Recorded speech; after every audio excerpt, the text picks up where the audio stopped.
ചെമ്മീൻ തീയലിന്റെ റെസിപ്പിയാണ് ഇന്നത്തെ വീഡിയോയിൽ. 3/4 കപ്പ് തേങ്ങ ചിരകിയതും 2 ചെറിയുള്ളി അരിഞ്ഞതും 10-12 കുരുമുളകും കൂടെ ഒന്ന് ഡ്രൈ റോസ്റ്റ് ചെയ്തെടുക്കണം. ഇതിലോട്ട് 1/2 ടീസ്പൂൺ മുളക് പൊടി ചേർത്ത് ഫ്ലെയിം ഓഫ് ചെയ്തിട്ട് നല്ലതായിട്ട് മിക്സ് ചെയ്തിട്ട് തണുത്തതിന് ശേഷം കുറച്ച് വെള്ളം ചേർത്ത് നന്നായിട്ട് അരച്ചെടുക്കണം.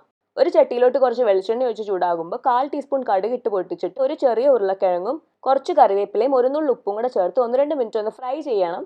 ഇതിലോട്ട് കുറച്ച് ചെറിയുള്ളി ചേർത്ത് വഴറ്റി വരുമ്പം 1/4 ടീസ്പൂൺ മഞ്ഞൾപ്പൊടിയും 1 ടീസ്പൂൺ മല്ലിപ്പൊടിയും 1.5 ടീസ്പൂൺ മുളക് പൊടിയും 1/2 ടീസ്പൂൺ പെരിഞ്ജീരകം പൊടിച്ചതും ചേർത്ത് പച്ചമണം മാറുമ്പോൾ ഒരു തക്കാളിയും 2 പച്ചമുളകും ഒരു മുരിങ്ങയ്ക്ക് കട്ട് ചെയ്തതും കുറച്ച് ഉപ്പും കൂടെ ചേർത്തിട്ട് 1/2 കപ്പ് തൊട്ട് 1 കപ്പ് വരെ വെള്ളം ചേർക്കണം. എന്നിട്ട് ഇതിലോട്ട് ക്ലീൻ ചെയ്ത് വെച്ചേക്കുന്ന 150 ഗ്രാം പ്രോൺസ് ചേർക്കണം. അടച്ചു വെച്ച് 5 മിനിറ്റ് നേരം വേവിക്കണം. ഇതിലോട്ട് മാറ്റി വെച്ച അരപ്പ് ചേർക്കണം. ഗ്രേവിക്ക് ആവശ്യമുള്ള കുറച്ച് വെള്ളം കൂടെ ഉപ്പ് നോക്കിയിട്ട് ചേർക്കണം. എന്നിട്ട് വീണ്ടും 5 മിനിറ്റ് നേരം കൂടെ അടച്ചു വെച്ച് വേവിക്കണം. സോക്ക് ചെയ്ത് വെച്ച കുറച്ച് കാഷ്യൂ നട്ട്സ് ചേർക്കണം. നല്ലോണം മിക്സ് ചെയ്തിട്ട് 2 മിനിറ്റ് നേരം കൂടെ അടച്ചു വെച്ച് വേവിച്ചിട്ട് പിന്നെ എടുക്കാം. അപ്പോൾ അത്രയേ ഉള്ളൂ. വേറൊരു വീഡിയോ ആയിട്ട് ഉടനെ കാണാം.